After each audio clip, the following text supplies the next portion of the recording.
Yeah, I was going to say, like, how do you guys, what is the process that you go through, right? I mean, I presume there's a lot of races where Democrats are challenging Republicans that could swing maybe or edify control over the state government.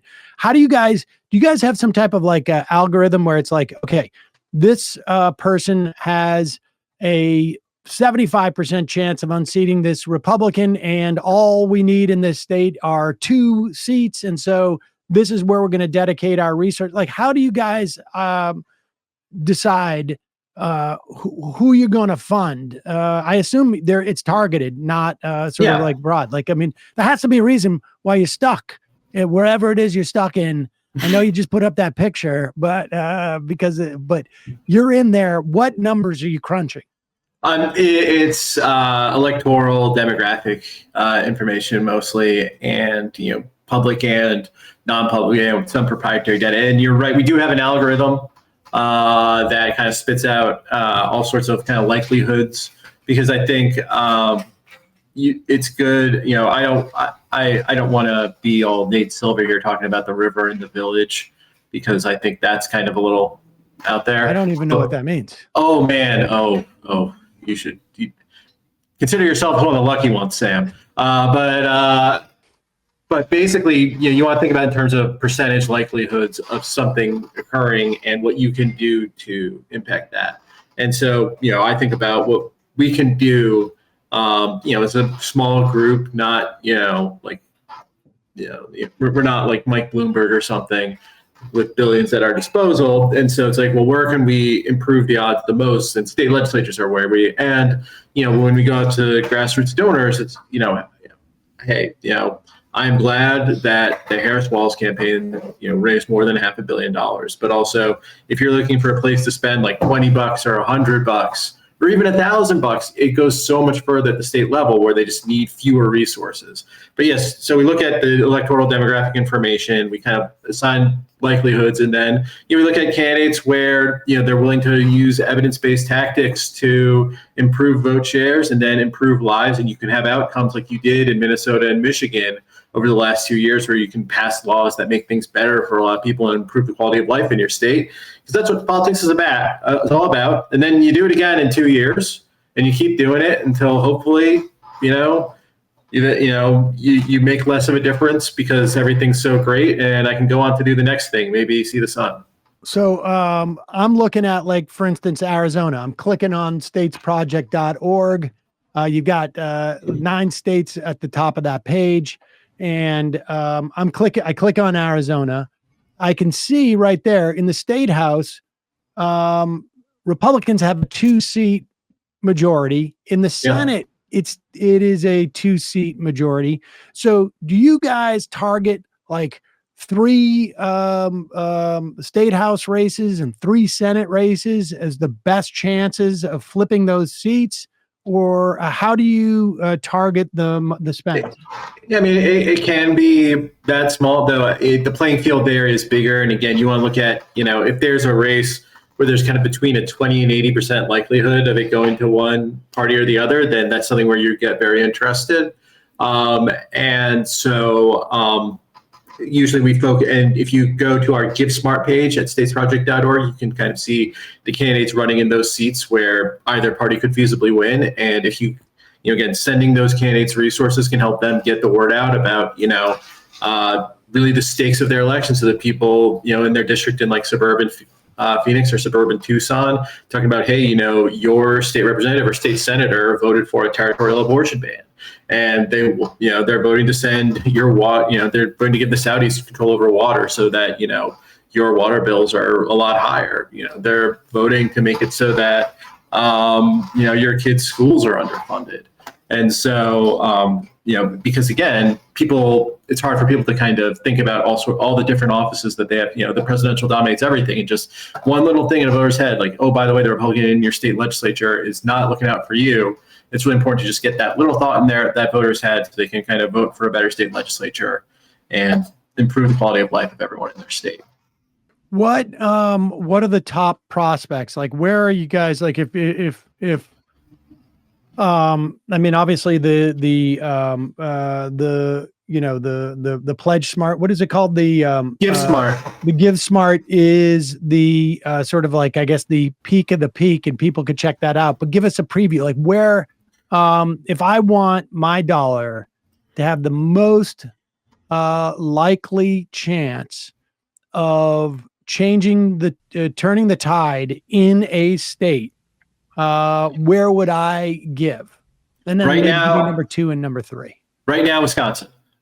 Wisconsin, because actually candidates in Wisconsin are facing kind of a Friday deadline around their programs to make sure that they're fully funded. And if they're not fully funded, they have to cut program, and it'll decrease the likelihood of them winning. So I would say whatever you want to give, like I would say the next 3 days are really critical for Wisconsin.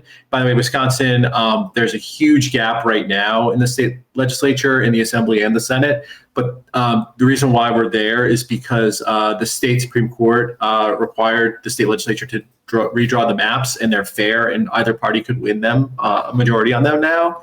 And especially in the state assembly right now, because the Senate, not all the seats are up every cycle. So in the state assembly, we have 8 candidates there that we've really kind of singled out. Like, this is where you can make the biggest difference right now. And so I would check those candidates out. Beyond Wisconsin, we're trying to defend the majority in Michigan. And again, that's another state where you literally by one seat, like a few hundred votes in a single district in suburban Detroit, are the difference there between them having all these great new laws and this improved quality of life and them not having that. And so Michigan is another really great state to focus on. Arizona, as you mentioned before, you have a Democratic governor. If you can get a Democratic legislature there, you can undo decades of horrible laws passed by Republicans there, because Democrats haven't controlled the state legislature there since the 60s. Wow. Yeah. And again, we're just 2 seats away in both chambers. And, this could be the year. But again, they need, it's very crowded political market in Arizona right now. So they need to get the word out. And then also, if you think about like super majorities, you have Nevada, where you have a right-wing governor, but Democrats have the chance at winning supermajorities in both chambers, so they could pass laws. Like, for example, he vetoed a law protecting contraception, and so in Nevada, you could pass a law protecting contraception.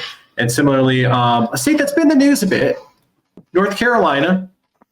I don't know if you saw their Republican gubernatorial candidates' comments on the Nude Africa posting forum. I have. I mean, I'm on Nude Africa posting forum quite a bit, so I've run into a lot of. So you knew. Well, yeah. Sam knew. I didn't know he was. He didn't know who Mini Soldier. Governor. He didn't know Mini Soldier was that Mark Robinson. No, I just knew him as Mini Soldier. He was one of the guys. You didn't check out the off-topic forum. Oh, I guess as much. There was another forum. Yeah. But anyway, in North Carolina, you have right-wing candidates running for the state house there. They are not saying, they're not distancing themselves. They're not saying this guy shouldn't be the governor. And by the way, in North Carolina, even if Stein does get elected, which he increasingly looks like he will, if you have a right-wing supermajority in the state house, and they can still pass horrible laws over his veto. So, and in North Carolina, they've passed bills similarly in Wisconsin, where they have really disempowered the governor. Yeah. When they're a Democrat, essentially. Yes, exactly. And what is the current status of North Carolina's makeup? The Republicans have, I believe, a supermajority there, or at least they do. We actually, in the 2022 elections, we actually prevented one by a single seat, but Republicans basically got a Democrat who was. I don't want to say anything that will get me in trouble. Oh, so right. I remember that story. Yes. They got her to switch parties. Switched parties, yes. And they were able to pass all these horrible laws over the Roy Cooper's veto. And so my question is what are the stakes of Robinson down ballot? Because, someone who's sane might say, okay, Republicans should disavow him. They're distancing themselves from him, but they're not. A lot of them are not retracting their endorsement, Trump most notably. That's because they're worried about depressing turnout broadly for Republicans around the state. So, is there a chance Democrats make what's the range of outcomes really for the Democrats on the state level in North Carolina? Obviously the governor's race is within grasp. There are plenty of other elections on the ballot. But it can be hard to say. Like if you look at, the most recent example was of a candidate like this is kind of like Doug Mastriano in Pennsylvania in 2022, where also we were able to flip the state house that year in spite of nobody thinking we could do it. We were like the only major group to really we spent significant efforts in there, but in Pennsylvania, and we're going to try to defend that one seat majority there as well this year. So it is possible, but also it can be hard to predict, because you also might have voters who are like, I'm going to be, I'm independent minded. I'm going to vote against Mark Robinson, but I'm also going to vote for every other Republican on my ballot. Yeah, voting against Robinson scratches an itch that they. Yeah, so it can be hard to predict, but it's important to get into people's minds. Like, it's not just Mark Robinson. He's a symptom of a larger problem there, where they're elevating these far right candidates. They have the right in this country has a system where they're just elevating unfit, out of the mainstream, weird candidates to offices that are really important to your life. And the only way to stop them from doing that is to make them lose. And so vote against those far right candidates, who maybe are not as far out there as him, but are part of the same system that elevates him, and don't want to knock that system that elevates him. All right. Well, I'm going to make a pitch for people to donate to you guys, because I think what you do is really well, thank you. It's huge. Particularly in the context of like when we have like a federal Supreme Court that is going to be with us probably for an extended period of time, is going to, has already rolled back one massive individual right that people have had for over 51 years. But how would you like, and I know this is sort of outside your portfolio, but how would you campaign, generically speaking, right? You got Mark Robinson at the top of the ticket. Would it make sense to sort of say, like, to be for the message to be, Mark Robinson has made all the Republicans basically stay home, like basically say, like, this election's over, Mark Robinson's toast, nobody wants to come out, like, and limit the range of Republican voters that come out to vote in general? Or do you tie them in and say, like, they support Mark Robinson? Do you like that type of thing, or what?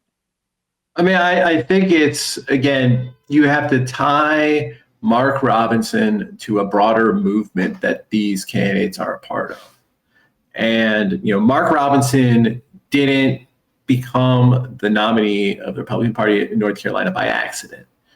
What they do is they are a far-right organization that selects candidates that share their far-right views, and Mark Robinson is one of them. And you know what? He got found out because maybe his OPSEC wasn't great. But if you look at what he supports and what he's voting for, a lot of candidates that aren't posting on the New to Africa forum still believe the same things as him. You've seen in excruciating detail the horrible things that he thinks. And these candidates are very reluctant to distance themselves from that. And it's because it's all part of the same movement that believes a set of terrible things that's far outside the mainstream. So just vote the weirdos out. Vote the weirdos out. On some level, that's what I had hoped we would have seen Democrats do with Donald Trump in the past 3 cycles, right? Like, make Paul Ryan and Mitch McConnell own Donald Trump instead of sort of like saying they're the reasonable ones and Donald Trump is the weird one. Like, you're basically going in and saying, instead of saying soda's bad for you, they're saying, like, Pepsi is really will rot your teeth, but Coca-Cola can be, a good breakfast drink or something, without maligning those. I think if you just look at, I think a common thing of all of our candidates that, we try to support is they all kind of support, I see a lot because I look at all of them and I see a common thread of like civic virtue of people who are really involved in their communities, people who care about their neighbors, and that's like these basic values of decency that are just so far removed from a right-wing movement that's really dominated by the poster set. People that aren't really, they don't really care about the people around them, because what they really care about is like impressing people online. Which I have spent the past few decades trying to impress people online, so I can't knock that. But also, I'm not running for office, and so. Bobby but yeah, Big Wheel for on some decaying social networks. But I think that and again, but also I can try to use that to let people like, hey, by the way, these candidates who are not actually, you won't really come across them because they're not like good posters. They're busy like trying to make their communities better. They need help getting the word out to everyone else in their communities that they're the one on the ballot that's going to look out for them, while their opponent is, awash in Uline money or DeVos money or Jeff Yass money. All right. Well, folks, you can help beat all of these candidates who are on Nude Scots Irish, I think is probably. Don't go to that. Go to statesproject.org. Check out the Give Smart program. Again, the next 3 days are really critical to Wisconsin. So please, if you have some extra money burning a hole in your pocket that you're looking to spend to make a difference, Wisconsin, please send it. Again, we don't take a dime from the Give Smart program. It goes direct to the candidates. They can spend money on program, letting people in their communities know the stakes of this election. Not a single penny goes into any interior decorating or chair purchases. I think that's pretty clear. I got to get all my books from the library. I can't impress people with, what's behind me, because I got to return them in 21 days. I think I promised in the past to get you a new chair. I'm really going to do that. I'm really going to get you a new chair because I forgot how much your chair squeaks. I don't know how that doesn't drive you crazy over the course. Maybe just give me some like grease. 15. Yeah, we could start. We could start with some WD-40. Aaron Kleinman, we will put links to the Give Smart campaign at the States Project, Future Now. We'll link to all of that stuff. I can't encourage people enough. We have had Aaron on for, I don't know, probably like half a dozen years at this point. Yeah. Wow. And we have seen the implications in places like Minnesota and in places like Pennsylvania and in places like Michigan to the work that they do there. So can't encourage you enough. If you got a couple of bucks, it doesn't take much for these state senators to be like, whoa, what a huge boon. So Aaron Kleinman, as always, thanks so much for your time today. Really appreciate it. Thank you, the whole Majority Report team. Thanks for having me on. Hey, folks, don't forget to hit the subscribe button and check out our daily show. We do it every day at 12 p.m. Eastern for about 2.5 hours. We even take phone calls. You should check that out.